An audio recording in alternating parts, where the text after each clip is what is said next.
وہ جنات مجھے میرے والد کے کرتوت سنانے لگا. کہنے لگا تمہارے جو باپ کا علم ہے وہ بہت زیادہ طاقتور اور پاورفل تھا. میں چاہتے ہوئے بھی اپنی جن زادی کو آزاد نہ کروا سکا. تمہارے باپ کے علم کی طاقت نہ سہتے ہوئے آخرکار ہماری وہ جن زادی وہیں پر فوت ہو گئی. اس کا انتقال ہو گیا اور ہم نے سالوں اپنے جن زادی کی موت کا سوگ بنایا جو ابھی تک چلتا آ رہا ہے. اس بات کو تقریباً 25 سال گزر چکے ہیں. ابھی تک یہ چلتا آ رہا ہے. ہماری جن زادی کے فوت ہونے کے بعد تمہارے باپ کی شادی جب تمہاری ماں سے ہو گئی جو کہ مسجد کے امام اور بہت ہی نیک عالم کی بیٹی تھی.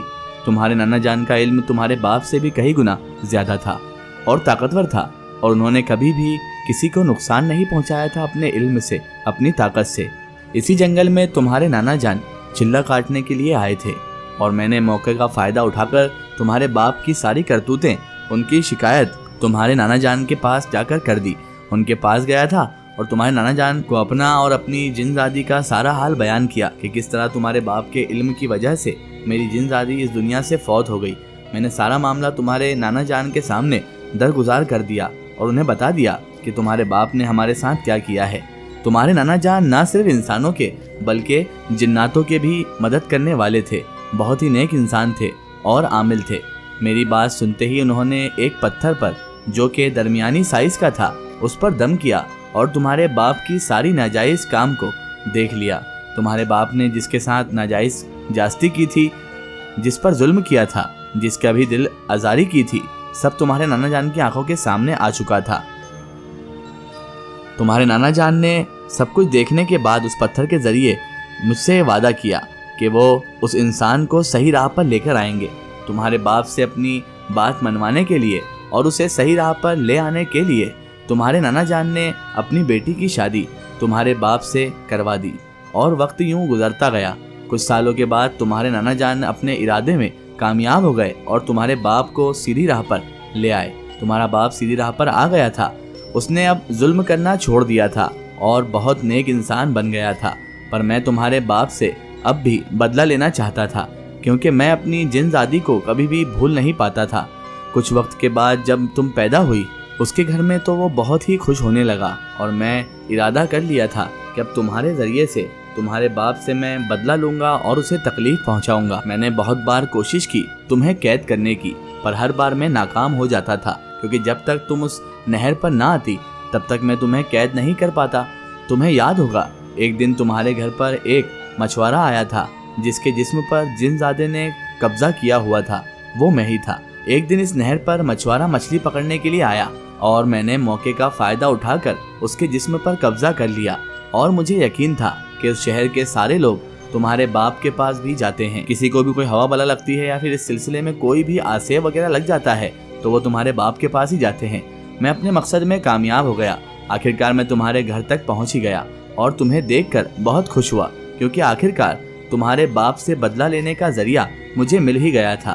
تمہارے ذریعے میں چاہتا تو تمہارے باپ کو نقصان پہنچا کر اس سے بدلہ لے سکتا تھا لیکن میں نے ایسا نہیں کیا. جس طرح اس نے مجھ سے میری جن زادی چھینی تھی میں بھی اس سے اسی طرح بدلہ لینا چاہتا تھا. اسے اس کے کیے کا سبق دینا چاہتا تھا. اس سے اس کا سب سے عزیز رشتہ چھین کر اسے اپنا درد محسوس کروانا چاہتا تھا. میں نے ان سالوں میں دیکھا کہ تمہارے علاوہ تمہارے باپ کے دل کے قریب کوئی اور نہیں تھا. تم ہی تھی اس کی زندگی میں سب سے عزیز. ابھی تک میں اس جن زادے کی ساری بات خاموشی سے سن رہی تھی کیونکہ اس کی بات سننے کے علاوہ میں کچھ کر بھی نہیں سکتی تھی. اور اس جناتوں کے سردار نے مجھے کہا چلو میں تمہیں کچھ دکھاتا ہوں. اس نے میرا ہاتھ پکڑا اور محل سے باہر لے گیا جنگل کی طرف. وہ مجھے اسی راستے لے جا رہا تھا جس راستے سے میں محل کی طرف آئی تھی اور چلتے چلتے مجھے وہ سڑک پر لے گیا جہاں پر میں بے ہوش ہو گئی تھی اور 2 دن وہیں پر پڑی رہی تھی. اس جنزادے نے اسی سڑک پر مجھے لا کر کھڑا کر دیا تھا. میں نے دیکھا تو وہاں پر اب کافی لوگوں کا ہجوم تھا اور مجھے دیکھ کر یہ حیرت ہو رہی تھی کہ جب اس ویران سڑک پر میں 2 دن بے ہوش پڑی تھی تو کسی انسان وجود کا نام و نشان بھی نہیں تھا اور اب اتنے سارے لوگوں کا ہجوم کیسے جمع ہو گیا تھا. وہ لوگ کافی حیرت اور ڈر کا شکار تھے. اتنا خوف ان کے دل میں بھرا ہوا تھا جیسے کوئی حادثہ پیش آیا ہو، ان کے ساتھ کوئی حادثہ ہو گیا ہو. کچھ لوگوں کی زبان پر استغفر اللہ کے کلمات جاری تھے اور کچھ لوگوں کے آنکھوں سے آنسو رکنے کا نام ہی نہیں لے رہے تھے. میں حیرت میں آ گئی تھی کہ آخر ایسا کیا ہو گیا ہے جو لوگوں کے دلوں پر اتنا خوف طاری ہو گیا ہے۔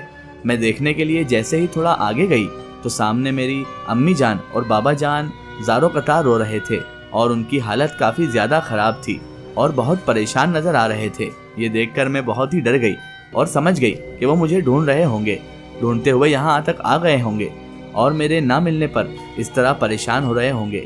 میں سوچنے لگی کہ اب امی اور بابا جان کا سامنا کیسے کروں گی۔ اب میں اپنے فیصلے پر بہت زیادہ پچھتا رہی تھی۔ آخرکار میں نے ہمت کر کے فیصلہ کر لیا کہ میں امی اور بابا جان کے پاس جا کر ان سے معافی مانگوں گی، اور وہ میرے ماں باپ ہیں، مجھ سے چاہے کتنی بھی بڑی غلطی ہو جائے وہ میرے ماں باپ ہیں، مجھے معاف ضرور کر دیں گے۔ کوئی اپنی اولاد سے بھلا اتنا ناراض کیسے ہو سکتا ہے؟ اور اگر میں ڈر کر ان کے سامنے نہ بھی آؤں تو میں انہیں ایسے پریشان اور روتا ہوا نہیں دیکھ سکتی۔ کیسے دیکھ سکتی ہوں میں اپنے ماں باپ کو اس طرح پریشان ہوتا ہوا؟ آخر میں ان کی اکلوتی اولاد ہوں۔ آخرکار میں نے ہمت کر کے امی کی طرف قدم بڑھائے۔ جیسے ہی میں اپنی والدہ کے پاس پہنچی تو میں ان کے پاس پہنچتے ہی روتی اور سسکتی ہوئی آواز میں انہیں پکارتی ہوں، امی جان۔ انہوں نے میری طرف نہیں دیکھا۔ میں نے 2-3 مرتبہ امی جان امی جان امی جان کو پکارا اور میری طرف وہ دیکھنا بھی گوارا نہیں کر رہی تھی۔ شاید مجھ سے ناراض تھی، اس لیے میں کبھی ان کی ایک طرف جا کر انہیں بلاتی اور کبھی دوسری طرف جا کر ان کو پکارتی، پر وہ مجھے جواب ہی نہیں دے رہی تھی، کیونکہ میں نے غلطی بھی تو اتنی بڑی کی تھی جس کی کوئی چھوٹی موٹی سزا ہو ہی نہیں سکتی تھی۔ میری امی جان سے میں نے کہا، امی مجھے معاف کر دیں، امی مجھ سے غلطی ہو گئی ہے، مجھے معاف کر دیں امی، میں آپ کی اکلوتی اولاد ہوں، میں آپ کی اکلوتی بیٹی ہوں امی، آپ مجھ سے اس طرح ناراض مت ہو۔